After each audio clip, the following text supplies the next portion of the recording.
अस्सलाम वालेकुम स्टूडेंट्स, कैसे हैं आप लोग। उम्मीद करता हूँ आप लोग खैरियत से होंगे और अल्लाह आपको खैरियत से रखे। जो स्टूडेंट्स आज की इस वीडियो के अंदर बेसिकली बात करने वाले हैं कोर्स सिलेक्शन के बारे में कि काफ़ी ज़्यादा स्टूडेंट्स जो है वो कंफ्यूज हैं कि अगर उनका फर्स्ट सेमेस्टर है तो कोर्स सिलेक्शन कैसे करनी है, सेकंड सेमेस्टर है तो कोर्स सिलेक्शन कैसे करनी है, कौन कौन से ऐसे सब्जेक्ट्स हैं जिनको उनको इंप्रूव करना चाहिए, कौन से ऐसे जो सब्जेक्ट हैं फेल वाले जिनको उनको इस सेमेस्टर में पिक करने चाहिए नहीं करने चाहिए। इसके बारे में आपको मैं कंप्लीट गाइडलाइन दूंगा। तो अगर आप हमारे चैनल पर पहली बार आए हैं तो लाजमी चैनल को सब्सक्राइब कर दें और अगर वीडियो अच्छी लगे तो शेयरिंग लाजमी करिएगा। मेरा नाम ज़िशान अली है और मैंने वीयू से जो है वो सॉफ्टवेयर इंजीनियरिंग की है और मेरे चैनल के ऊपर आपको फ्रॉम द फर्स्ट सेमेस्टर से लेकर आपको अब BS के 8 सेमेस्टर तक और अगर आप MS के स्टूडेंट हैं तो आपको फर्स्ट सेमेस्टर से लेकर 4th सेमेस्टर तक जितना भी कंटेंट है आपके बुक से रेलेवेंट वो मिल जाएगा। मजीद अगर आप किसी ऐसे बुक के बारे में इंफॉर्मेशन लेना चाह रहे हैं जो मेरे चैनल के ऊपर नहीं मौजूद तो आप मुझे कमेंट सेक्शन में कमेंट करके बता सकते हैं। उसके ऊपर भी इंशाल्लाह डेडिकेटेड वीडियोस जो मैं आप लोगों के लिए अपलोड कर दूंगा। ठीक है, चलिए स्टार्ट करते हैं। यहाँ पे LMS को मैंने ओपन कर लिया है और एक चीज़ और कि अगर आपका CS 619 या 519 का प्रोजेक्ट है तो आपने भी क्या करना है उसके बारे में आपको गाइड कर दूंगा इसी वीडियो के अंदर। तो चलिए मैं यहाँ पे एक LMS जो है उसको ओपन कर लेता हूँ। सबसे पहले तो LMS ओपन कर लेते हैं। मैं यहाँ पे ये एक लॉगिन क्रेडेंशियल जो है लगा के इसको ओपन करता हूँ। तो ये मेरे पास LMS जो है यहाँ पे ओपन हो चुका है। अब यहाँ पे आपके सबसे पहले तो हो सकता है कि अगर आपने अभी तक कोर्स सिलेक्शन नहीं की तो आपको आपके फर्स्ट सेमेस्टर वाले जो सब्जेक्ट्स हैं ना वही शो हो रहे होंगे। ठीक है, पहली चीज़। दूसरी चीज़, अब आपने यहाँ पे क्या करना है, कोर्स सिलेक्शन के अंदर जाना है और यहाँ से आपने अपने जो न्यू सब्जेक्ट्स जो आप सिलेक्ट करना चाह रहे हैं आपने उनको सिलेक्ट कर लेना है। पहले आपको पहले वाले सेमेस्टर के सब्जेक्ट शो हो रहे होंगे, लेकिन अगर आपने कोर्स सिलेक्शन कर लिए तो फिर आपको नए सब्जेक्ट शो होना शुरू हो जाएंगे। अब काफ़ी लोग ये भी कहते हैं कि सर हमें नए सब्जेक्ट शो नहीं हो रहे, तो उसके पीछे की क्या वजह है वो मैं आपको यहाँ पे इस वीडियो के अंदर गाइड कर रहा हूँ। तो आपने करना क्या है कि आपने यहाँ से न्यू कोर्सेज जो है वो इनरोल करने हैं और अगर आप यहाँ पे ऊपर देखें तो यहाँ पे दो ऑप्शन आ रहे हैं, एक इम्प्रूव्ड ग्रेड वाला मतलब BCD ग्रेड वाले अगर आप इनको इम्प्रूव करना चाहें और इसके अलावा न्यू कोर्सेज। न्यू कोर्सेज का मतलब ये है कि जो सेकंड सेमेस्टर की बुक्स हैं वो न्यू कोर्सेज वाले टाइप के अंदर शो होंगी और जो ग्रेड वाला सेक्शन है यहाँ पे अगर आपने जब आपका फर्स्ट सेमेस्टर का या उससे पहले सेमेस्टर का जो रिजल्ट आया है उसके अंदर जिस बुक का B ग्रेड C ग्रेड या D ग्रेड है और अगर आप चाहते हैं कि मैं उस ग्रेड को इंप्रूव करूं बेहतर करूं तो आप उस बुक को अगेन सेलेक्ट कर सकते हैं। अब यहाँ पे बहुत इंपॉर्टेंट बात मैं क्लियर कर दूं, काफ़ी स्टूडेंट ये कहते हैं कि सर अगर हमारा जो GPA है वो इंप्रूव होने की बजाय अगर उस बुक का हम अगेन पेपर देते हैं तो डाउन होते थे तो उस केस में क्या होगा। उस केस में क्या होता है, उस केस में होता ये है बेटा कि जो आपका GPA अच्छा होता है ना उसको काउंट किया जाता है। ठीक है, मतलब कि अगर आपका पहले GPA अच्छा था आपने रीअटेम्प्ट किया आपका GPA खराब हो गया तो आपका उस GPA को काउंट नहीं किया जाएगा बल्कि उसी GPA को काउंट किया जाएगा जो आपका पहले था। ठीक है, ये चीज़ मैं आपको क्लियर कर दूं। अब अगर आपकी कोई बुक फेल हुई है तो वो भी आपके ऊपर यहाँ पे इंप्रूव्ड ग्रेड से ऊपर आपको एक फेलियर कोर्स के नाम से टैब मिल जाएगा, वहाँ पे आपको जितने भी बुक्स जो फेल हुई है ना वो आपको वहाँ पे शो हो जाएंगी। अब सबसे पहली चीज़ कि अगर आप न्यू स्टूडेंट हैं फर्स्ट सेमेस्टर है तो आपको पहले से जो बुक सिलेक्टेड है आपने वही उन्हीं के साथ कंटिन्यू करना है, आपने उसको चेंज नहीं करना। अगर आपका सेकंड सेमेस्टर या उससे ऑनवर्ड का सेमेस्टर है तो आप जो है अपनी कोर्स सिलेक्शन लाजमी करेंगे। ठीक है, अब कोर्स सिलेक्शन किस बेस पे की जाती है। अब काफ़ी ज़्यादा स्टूडेंट्स कहते हैं कि जो बुक्स जो है यहाँ पे शो हो रही हैं उनको यहाँ पे सिर्फ सिलेक्ट कर लें। नहीं, ऐसा नहीं होता। आपने जब कोर्स सिलेक्शन करनी है तो आपने इस वे में करनी है कि आपने कुछ बुक्स यहाँ पे आसान रखनी है और कुछ मुश्किल रखनी है। और एक बहुत इंपॉर्टेंट बात, यहाँ पे अगर आप देखें तो 1 से लेकर आपको 12 बुक्स शो हो रही हैं जबकि आप एक सेमेस्टर के अंदर मैक्सिमम 7 बुक्स रख सकते हैं या अगर नॉर्मल आपका GPA जो है वो 3 से नीचे हो तो आप 6 बुक्स रख सकते हैं। अब ये GPA का बुक्स के साथ क्या सीन है मैं आपको वो बता देता हूँ। सबसे पहले देखें यहाँ पे अगर आप ऊपर स्क्रॉल करें तो यहाँ पे आपको ऑप्शन दिख रहा होगा क्रेडिट आवर्स का, मैक्सिमम क्रेडिट लिमिट का। अब क्रेडिट अर्न यहाँ पे 18 आ रहे हैं, करंट सेमेस्टर नंबर 2 आ रहा है और यहाँ पे आ रहा है maximum credit limit. Maximum credit limit का मतलब ये होता है कि आप कितनी बुक्स जो है वो चूज कर सकते हैं। एक बुक का हमारी जो है नॉर्मली 3 क्रेडिट आवर की होती है और जो हमारे पास प्रोजेक्ट होता है वो 6 क्रेडिट आवर का होता है और जो हमारे पास प्रैक्टिकल वाली बुक होती है उसका 1 क्रेडिट आवर होता है। ओके, तो अब हमने बुक्स जो है वो यहाँ पे जो अगर हमने 12 शो हो रही है इट्स मीन आप खुद समझदार हैं कि ये 1 सेमेस्टर की बुक्स नहीं है, ये 2 सेमेस्टर की बुक्स हैं। यानी कि अगर आप इनका सेकंड सेमेस्टर भी स्टार्ट होना है तो ये सेकंड और थर्ड दोनों सेमेस्टर की बुक्स यहाँ पे शो हो रही हैं। अब इन्होंने जो है एक ऐसा मतलब कॉम्बिनेशन चूज करना है यहाँ पे कि जिससे इनके सेकंड सेमेस्टर के अंदर GPA अच्छा आए और ये फेल भी ना हो। अब वो किस वे में पॉसिबल हो सकता है, वो इस वे में पॉसिबल हो सकता है जब आप हर बुक को सिलेक्ट करने के बाद उसकी PDF फाइल चेक करें, उसके डाटा चेक करें क्या उसका डाटा जो है वो नेट पे अवेलेबल है। मैंने काफ़ी ज़्यादा देखा है कि ग्रुप्स में मैसेज कर रहे होते हैं लोग, मुझे इनबॉक्स में मैसेज कर रहे होते हैं सर हमें ये बता दें कि ये 2 बॉक्स हैं इनमें से कौन सी बुक आसान है कौन सी बुक मुश्किल है। देखें आपको किसी से भी पूछने की जरूरत नहीं है, आपने करना क्या है, आपने सिंपली बुक सिलेक्ट करनी है। जैसे मैं अभी ये सिलेक्ट कर रहा हूँ, ये सिलेक्ट कर रहा हूँ MGT 211 और इसके अलावा अब 2 MGTs तो यहाँ पे मेरे पास गिवन है MGT 503 और 211 और MGT 101। अब मैं अगर सारी MGT एक बार में उठा दूंगा, इट्स मीन कि ये मेरी सबसे बड़ी बेवकूफ़ी होगी।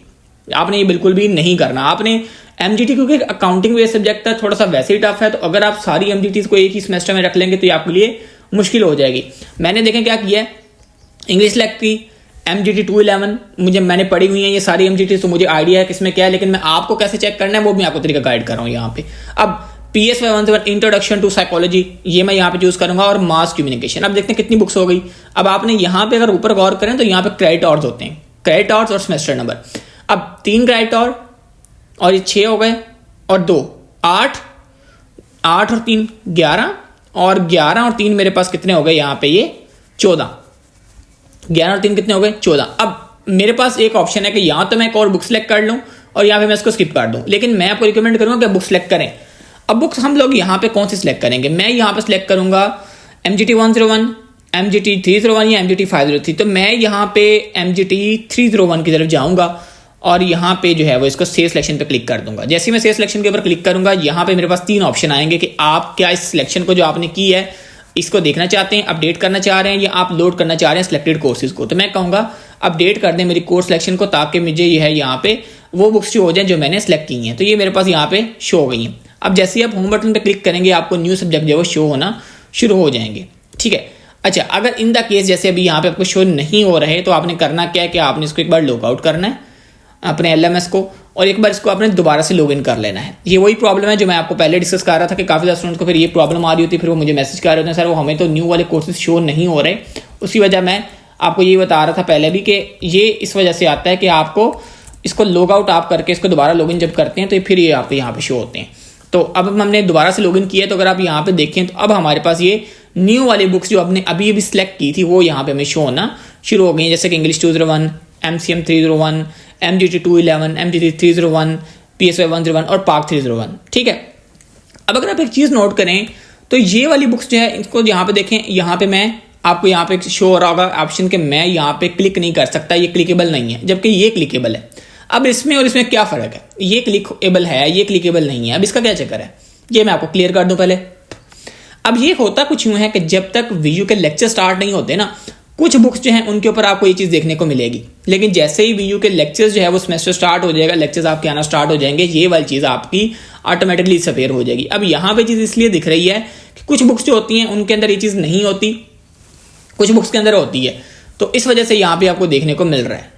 अब आपको मैंने जो एक चीज़ जो कंफर्म करनी थी वो ये थी कि आपको कैसे पता लगेगा कि कौन सी बुक आसान है कौन सी बुक मुश्किल है।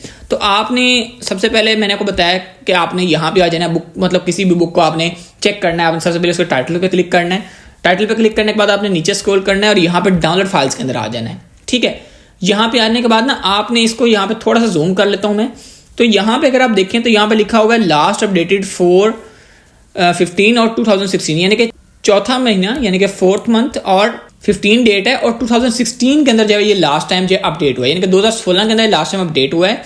और ये इसके हैंडआउट्स हैं। आपको पता है कि पेपर जो है वो लेक्चर हैंडआउट से बनता है, तो अब आपको ये आइडिया हो गया होगा कि ये जो हैंडआउट्स आपने पढ़ने हैं ये 9 साल पुराने हैं।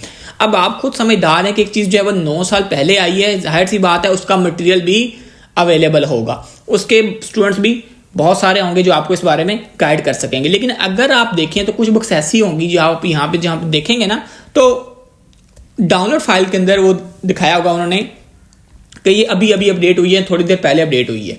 ठीक है, अब ये अगर आप देखें तो ये भी 2011 के अंदर लास्ट टाइम अपडेट हुई थी। ठीक है, लेकिन अगर आप ये बुक्स देखें, ये जो नीचे अभी अनलॉक है, अब इसके बारे में हमें कैसे पता लगेगा, ये वाली जो अभी तक लॉक है, अनलॉक को तो आप इजीली यहाँ पे क्लिक करेंगे और चेक कर लेंगे, आपको आइडिया होता जाएगा। अब जरूरी नहीं कि हर बुक अपडेट ही हो इस वजह से वो यहाँ पे क्लोज है, नहीं, ऐसा कुछ नहीं होता। ये एक्चुअली मैंने आपको पहले बताया कि लेक्चर्स जब स्टार्ट होते हैं तब आपको शो होता है।